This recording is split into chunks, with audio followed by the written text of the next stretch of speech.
কে ছাত্র প্রতিনিধিরা তারা এরকম লুটপাট করার সুযোগ পেয়েছে কেন? এতটুকু যদি ওনাদের চিন্তা ভাবনা না থাকে, কেউ তো চিন্তা ভাবনা করে দিবে না ভাই।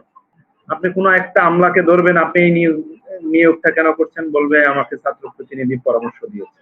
কিছু ছাত্র প্রতিনিধি দেওয়া হলো, যাদের দায়িত্বই দেওয়া হলো এই কাজ করার জন্য, তারা তাদের দায়িত্ব পালন করেছে। আমি একটা কথা স্পষ্ট ভাবে বলতে চাই, দেখেন, আজকে ছাত্র প্রতিনিধিরা তারা এরকম লুটপাট করার সুযোগ পেয়েছে কেন? আমরা তাদেরকে সুযোগ দিয়েছি বলে, সরকার তাদেরকে সুযোগ তৈরি করে দিয়েছে।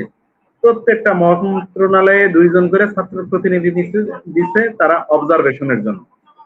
অবজারভেশনের নামে এরা নিয়োগ বাণিজ্য করেছে, এরা নিয়োগ করেছে এখান থেকে ওখানে, ওখান থেকে সেখানে, এই নিয়োগ বাণিজ্য করেছে। এগুলো না দিলেই হইতো।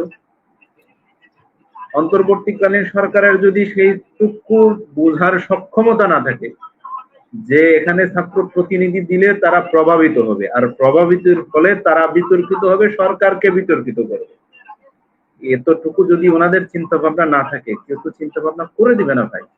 আপনি সরকার পরিচালনার ক্ষেত্রে দায়িত্ব নিয়ে শপথ করে ক্ষমতার চেয়ারে বসেছেন, ওই চেয়ার রক্ষার দায়িত্ব আপনার, আপনাকে কেউ করে দেবে না, এটাই স্বাভাবিক।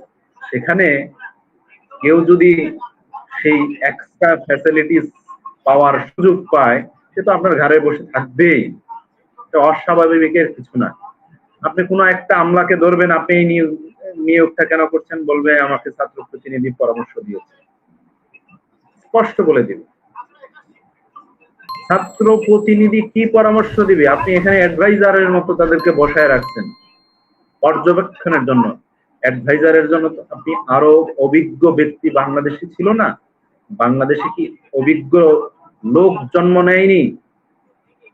আমি হতাশ হই, আমার দেশে এত অসংখ্য অগণিত মেধাবী প্রবীণ ব্যক্তি থাকা সত্ত্বেও কিছু ছাত্র প্রতিনিধি দেওয়া হলো, যাদের দায়িত্বই দেওয়া হলো এই কাজ করার জন্য, তারা তাদের দায়িত্ব পালন করেছে। আমি এটা দোষের কিছু দিচ্ছি না, কারণ আপনি দায়িত্ব দিয়ে যদি মনে করেন তারা অন্যায় করছে, সেটা অন্যায় না তো। আপনি দায়িত্ব না দিতেন, তারা করতো, সেটা অন্যায় ছিল। আপনি দায়িত্বই দিয়েছেন এই কাজে, সেটার জন্য আমি মনে করি এটা দোষের কিছু না।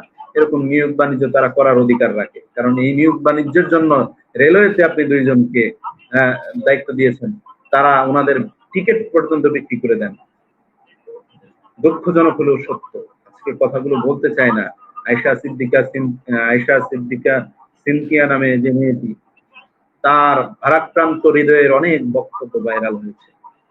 সে একজন নারী হয়ে যেভাবে কথা বলেন, মানুষের মনের হৃদয়ে দাগ কেটে যায়, কিন্তু পরক্ষণে যখন তাকে নিয়োগ বাণিজ্যের জন্য দেখা যায় সে নিয়োগ বাণিজ্য করছেন স্পষ্টভাবে, সেটা দুঃখজনক। আমি স্পষ্টভাবে বলি, সারা পৃথিবীর মানুষ বাংলাদেশকে নিয়ে অবজার্ভ করে, যে অবজার্ভের রেজাল্ট হলো বাংলাদেশের 17 বছর যে সরকারটি বসেছিল সেটা একটা ফ্যাসিস্ট সরকার, গণতান্ত্রিক প্রক্রিয়ায় এই সরকারটি ক্ষমতায় আসেনি, এবং এই সরকারের মাথার উপর 3টি বড় বড় গণহত্যার দায় আছে।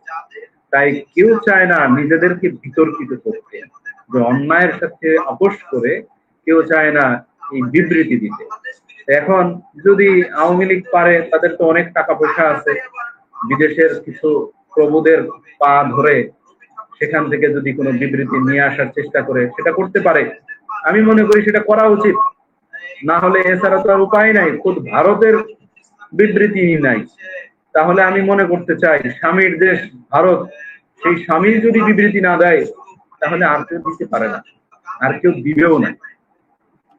সবাই জানে, সকল রাষ্ট্রগুলো জানে, সকল মেইনস্ট্রিম মিডিয়াগুলো তাদের জায়গা থেকে বিভিন্ন পৃথিবীর দ্বার প্রান্তে, পৃথিবীর বিশ্ব মোড়লদের কাছে পৌঁছে দিয়েছে আওয়ামী লীগ নামক রাষ্ট্রটি আওয়ামী লীগ নামক দলটি বাংলাদেশ নামক রাষ্ট্রে তারা একক আধিপত্য, নৈরাজ্য, লুটপাট, ডাকাতি, ছিনতাই, যত ধরনের অপরাধ আছে তারা করেছে। তারা গুম, খুন, হত্যা, হয়রানি সবকিছু করেছে। তাই তাদের পক্ষে পৃথিবীর কোনো মানুষ তারা